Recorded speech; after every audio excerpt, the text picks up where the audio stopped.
మలేరియాకి, rheumatoid ఆర్థరైటిస్కి ఇలా వ్యాధులకు వాడే హైడ్రాక్సీ క్లోరోక్విన్ డ్రగ్ ఇప్పుడు షెడ్యూల్ H1 డ్రగ్గా union health ministry gazette notification జారీ చేసింది.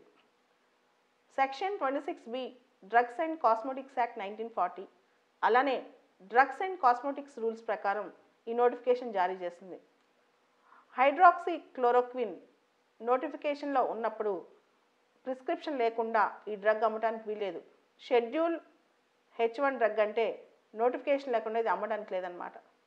దాంతోపాటు ప్రజా ప్రయోజనాల దృష్ట్యా ఈ డ్రగ్స్ ఈ హైడ్రాక్సీ క్లోరోక్విన్ కొరత రాకుండా చూసుకోవడం కూడా సెంట్రల్ గవర్నమెంట్ యొక్క బాధ్యత.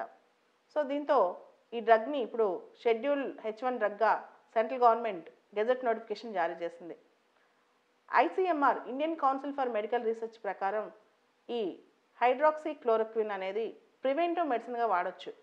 అంటే ఎవరైతే COVID-19 పేషెంట్స్కి ట్రీట్ చేస్తున్న హెల్త్ వర్కర్స్ ఉంటారో వాళ్ళకి కానీ, అలానే COVID-19 పాజిటివ్ వచ్చిన ఫ్యామిలీ మెంబర్స్ ఉంటారో వాళ్ళకి సిమ్టమ్స్ లేకపోయినా పాజిటివ్ వచ్చిన వాళ్ళ ఫ్యామిలీ మెంబర్స్ వాళ్ళకు కూడా ఇది వాడచ్చు అనమాట.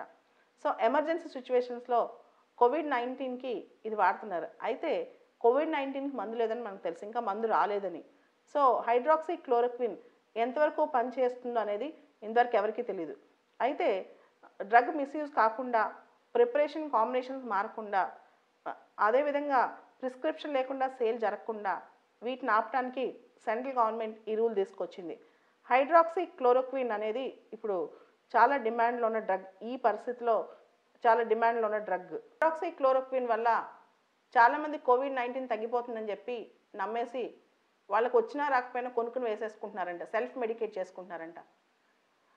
ట్రంప్ ట్వీట్ చేశాడని చెప్పి ఫ్రాన్స్లో ఎవరికో ఇది వాడితే తగ్గిందని చెప్పి నమ్మేసి అందరూ హైడ్రాక్సీ క్లోరోక్విన్ వేసేసుకుంటున్నారంట. అయితే హెల్త్ మినిస్ట్రీ మాత్రం అలా సెల్ఫ్ మెడికేట్ చేసుకోవద్దని చెప్పి గట్టిగా వార్నింగ్ ఇచ్చింది. ఈ డ్రగ్ సేల్ కానీ డిస్ట్రిబ్యూషన్ కానీ రెగ్యులేట్ చేస్తుంది హెల్త్ మినిస్ట్రీ ఈ రోజు నుంచి.